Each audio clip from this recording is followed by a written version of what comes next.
Hi, I'm Ryan Szymanski, curator for Battleship New Jersey Museum and Memorial. And today we've got another update video in our dry docking series, which is fast coming to an end, although one would think now that we're out of dry dock that it would be over by now. Nah, the work is only half done. For today's video, we are at Paulsboro Marine Terminal in Paulsboro, New Jersey. We're still about 6 miles away from Camden.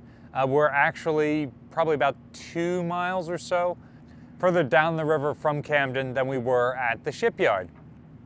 Paulsboro Marine Terminal is a deeper berth than our berth in Camden. So this is the perfect place to deballast the ship to get her draft back to where it would normally be prior to towing her home. And that's the core project that we've been working on here. We've had, 5 or 6 12-hour days that we're in the middle of, that we're pumping out the roughly 510,000 gallons of fresh water that we have in the forward tanks of the ship. All of these tanks are forward of bulkhead 50, the forward armored bulkhead, and equals about 2,000 tons of water. That's what took our draft from being about 23.5 at the bow and 34 at the stern to being about 32 at the bow, maybe 31.5, and 33 at the stern. So that brought us within enough trim that we could set down on the blocks properly, and more importantly, that we could refloat properly at the end of the project. So now we are pumping that water out, and the plan is, if you're watching this on Wednesday, June 19th, 2024, that on Thursday, June 20th, 2024, we'll be towing the ship back to Camden. You can see behind me that there's some other work going on right now. We've got 2 other projects that we've started that are part of returning our hotel services back. So the electricians are out here working on getting our power cables restored. We have 8 3-phase 480 volt cables that come into the ship. And they're the same ones that have been there since 2001 when we first plugged in at Camden. So those are damaged. They've been sitting there for a long time. They've broken down in UV. They've been held in the same position. And so when we're removing them, the insulation started to break. So we're in the process of repairing those. You can also see repairs being made to one of our water lines where it comes off of the ship. The ship's mooring lines, the way we were tied off before, pinched up against that, and it gradually wore away the fiberglass insulation from the pipe. The insulation is really important at this part because it's not inside the ship, which is largely climate controlled. At this point in its run, it is exterior to the ship. And we get some pretty harsh winters around here every couple of years, which can cause the water in those lines to freeze, which will then cause the water to expand, breaking the pipes, also blocking water from getting through the pipes to the ship. By getting this work done here now while we're in Paulsboro, it means that when we get the ship back to Camden on Thursday, June 20th, 2024, we can start immediately working to get all of these services plugged back in. The power can be plugged in, the gangway can be dropped on, hotel services like potable water, sanitary water, all of that can be plugged back in.